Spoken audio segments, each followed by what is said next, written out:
Some say marriage is the end of the road, but not me. I'm 45 and single, but that's not why I'm avoiding the aisle. Life is fulfilling enough on my own, and I don't pine for a boyfriend. Still, at my brother's wedding, I did catch myself feeling envious of their happiness. His bride was rather charming, too, but the woman I thought was amazing turned out to be a whole different kind of crazy. My name is Emmy, 45 years old. I'm a single woman living alone. I may have given up on marriage, but not on life itself. Work is going well. I have a solid circle of friends, and life is good, all things considered. One day, a married friend asked, "What's your plan for old age?" I've saved up quite a bit, so I'm planning to hire some help and retire on a sunny island, I said with a smile. You would, my friend replied, laughing. I've paid off my house, and I've been reevaluating things like insurance to prepare for my future. For now, I've got no worries. I have my mother and an older brother, Aiden, in my life. Dad passed away 5 years ago, but Mom is still going strong at 70. Aiden is happily married. They had their first child 5 years ago and welcomed their second last autumn. Both are boys. Aiden is pushing 47, but his wife Lindsay is younger and seems to have no issues with childbirth. And my mom, who used to nag about me getting married and giving her grandkids, has backed off, probably thanks to the grandchildren from Aiden's side. I guess she's just given up on me. Sorry, but I've chosen a career-focused life. I'd appreciate it if you'd just spoil my nieces and nephews. Mom and Aiden seem so happy. As for me, I'm living the dream on an island down south. Life is great, except for one little problem. Lindsay, my sister-in-law. Lindsay is 12 years younger than Aiden and 10 years younger than me. Despite that, her attitude towards me is downright unbelievable. It all began 3 years ago, when my brother and his wife had their first child. I gave them a baby gift. Instead of saying thank you, Lindsay had the audacity to say this. Think giving us a gift will set you up for the future, Emmy? What? What are you talking about? Confused, I replied. She snorted and continued. Don't play dumb. You're hoping to rely on our kid in the future, aren't you? Oh, no thanks. What? I was just puzzled. What was she getting at? Just to be clear, I didn't have this kid to take care of you in your old age, so don't expect anything. Right. All I did was give a baby gift, right? I didn't say anything like that.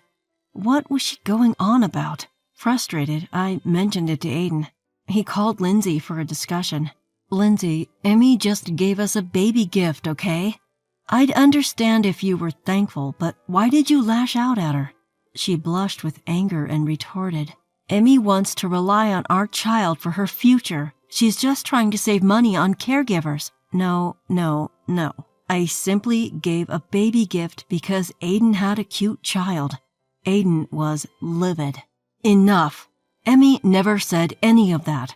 She just gave us a baby gift because she's happy for us. That's it. So you're taking her side because she's your sister? That's not fair. She glared at me. I got yelled at because of you, Emmy. How are you going to make it right? You owe me. What? Suddenly accused, I can't help but turn serious. I was planning to keep quiet, but being misunderstood like this will just cause more problems. Listen, Lindsay, just like Aiden said, I only gave the baby gift to celebrate. No ulterior motives. Don't lie. I have good instincts. Whatever you think, it's not true. I'm planning to live alone in a distant place when I'm older. I'll be fine. You'll say that now, but you'll manipulate our kid to take care of you later. I've no plans to rely on my nephew. Lindsay kept ranting like a mad dog. She was beyond reasoning. I decided I wanted nothing to do with her. However, a few days later, Lindsay called to apologize. It seemed both Aiden and her parents had scolded her, and she was behaving meekly. I'm truly sorry for what happened, Emmy. Maybe it's just postpartum stress. I can't speak from experience about childbirth, but it seems that some women may view everyone around them as a threat right after giving birth. Is it some kind of innate parental defensive mechanism? They can often overreact, causing inconvenience to those around them. I told her, it's okay. You must be tired too. Just be careful from now on, and chose to forgive her on the spot. I only meet up with my brother's family during New Year's holidays or special events at our parents' house, but keeping good relations doesn't hurt. After that, I gave gifts to my nephew on his birthday and Christmas. Despite maintaining this relationship, when Lindsay had her second child last fall and I gave her another baby gift, she snapped at me again. This time she said, "Emmy, don't you think now there are two people for you to take care of? You're not considering adopting one, are you?" "What do you mean?" "Don't ever think such nonsense. Both are my precious children and I will never give them to you." "No, I wasn't thinking that. Don't think giving a gift gives you any control. I will never give my children to you," she screamed at me. This was a replay of that stressful experience and it gave me a headache. Is she bringing up that old issue again? Just like last time, she complains to me about her own delusions without any gratitude. Of course, this time Aiden mediated again.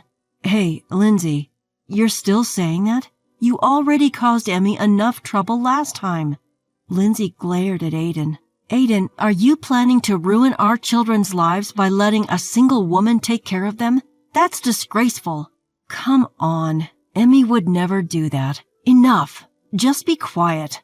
I left the arguing couple and hurried home. I don't want to get caught in such trouble every time she gives birth. I decided that if they have another child, I will give the baby gift when Lindsay is not around. A few days later, just like before, Lindsay called to apologize, but I had no intention of forgiving her. "In the end, you and I are like oil and water. We will never get along. Let's never meet again. Goodbye." I said this over the phone and hung up without waiting for her response. I'm a 45-year-old single woman. I know society doesn't look kindly on that, and I do worry about my future. That's why I'm preparing now, planning to live alone without bothering my family. I never thought about relying on my nephews. No matter how much I tell this to Lindsay, she won't believe me, so I decided to cut ties with her. When I visit my hometown, I coordinate with my mother to avoid meeting my brother and Lindsay. I also stopped giving Christmas and birthday gifts to my nephews. Well, they are young and will probably forget about me soon enough.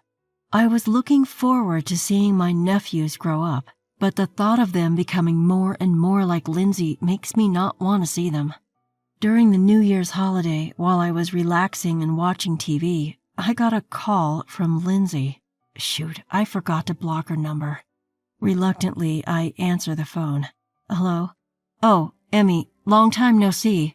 I thought you might be dead since you didn't come home for the holidays," Lindsay says, sarcastically as ever. "Happy New Year, Lindsay. I'm fine, so don't worry. Goodbye." I was really annoyed that she picked a fight right at the start of the year, so I hung up, not wanting to deal with her any longer. But as I was trying to block her number, she calls again. "You hang up on me? Really, Emmy, you're so impatient. That's probably why you're not married." None of her business. "I just want to relax and watch TV. I'm busy, so I'm hanging up," I reply, brushing her off. "Why are you being so cold? I married your brother, you know. I'm family. You should treat family with respect," she says, suddenly sounding righteous. "What are you talking about?" Ignoring me, Lindsay starts spouting nonsense. "You know what family relationships mean, right? Especially at your age. You should understand their importance." Huh? What is she even trying to say? I thought about hanging up, but I hold back, thinking she might just show up at my house. "So, what do you want?" "You're my children's only aunt, Emmy. You have responsibilities." "Responsibilities? Like what?" "Seriously? I'm talking about gifts for birthdays, Christmas, and graduations. That's what family relationships are about." "Really? After telling me not to spoil them with money, now she's like this? So what you're saying is because I'm single and have some savings, I should spend it on my nephew?" "Exactly. Your money will be happier too. I can't afford to waste money. I need to save for my future, and I don't plan on relying on your children when I'm older. Wasting money on family isn't a waste at all. Yes, it is. She kept talking as if she hadn't heard me. By the way, my son's birthday is coming up. He'd love the latest gaming console. I'd enjoy it too. I've told you I can't waste money. But money spent on a cute nephew isn't a waste. What's the point of saving for old age? You're likely to die alone before that. Can anyone this unreasonable really exist? Why did my brother Aiden marry her? You've been taking advantage of my goodwill all this time, and now you suddenly claim it's as your aunt? Give me a break. Finally, I snapped. I can't hold it in anymore. Even though I'm already livid, an idea crossed my mind. So you really want a free gift, huh? Fine, you can have one, I said coolly. You really are the best aunt ever, Emmy. She eagerly sang my praises. So what kind of gift are you giving me? I'm thinking about the latest gaming console or maybe even a trip abroad. I'm ready. I've set the trap. I smirked to myself. The gift is the exclusive right to take care of my mom. How's that for a surprise? Wait, what? Her voice goes rigid. Ignoring her surprise, I continue. You know, my mom hasn't been doing well lately. She needs help, and I was supposed to do it. But I thought, hey, you can do it, and your kids get to spend quality time with their grandmother. What more could you want? Just when I thought I'd outwitted her, the voice on the other end changes. Don't be ridiculous. That's a single woman's job. Don't expect us to do it. It's Aiden, and he's furious. He must have been listening all along. I hadn't been in touch with Aiden for a while, trying to cut ties with Lindsay. Little did I know she'd already roped him in. You can't hurt Lindsay like this. I panic at Aiden's sudden outburst. Sadly, Aiden has now become an adversary. I have no other choice. Then it's done. I'm cutting ties with you too, Aiden. I'll tell Mom. You don't have to do anything. Hearing this, Aiden panics. Wait, we don't have to go that far. Mom wants to see her grandchildren, and I'm sure you want to see your little nephews. I've made up my mind. As of now, you and your family are strangers to me. Goodbye. I hang up. My mom, furious about what transpired, disowns my brother and his wife. They disappear from our lives. 5 years later, my mother passed away after a long battle with illness. Thank you for everything, she says, holding my hand on her deathbed. I'm so glad you're my daughter. I was drowning in grief, but as the person responsible for the funeral, I had to hold it together for my mom's sake. With great effort, I managed to pull myself up. The day of the funeral, with the help of relatives, we smoothly concluded the ceremony. Just then, a man in worn-out mourning clothes approached me. It's been a while. How have you been? It was Aiden. I had no idea where he'd been during the ceremony, but he was there with my 2 nephews. My nephews were engrossed in their mobile games, not even bothering to look my way. Thanks for asking. You don't look too great yourself. I know. We're estranged, but can we talk? Reluctantly, I agree. It's about Lindsay. What happened to her? Did she cheat? If only that were all. What then? She attacked the wife of the guy she was cheating with. That sounds like something Lindsay would do. Aiden continues. The woman my wife cheated with is blackmailing me. She said she won't go to the police if I pay her off, and now she's demanding a ridiculous $100,000.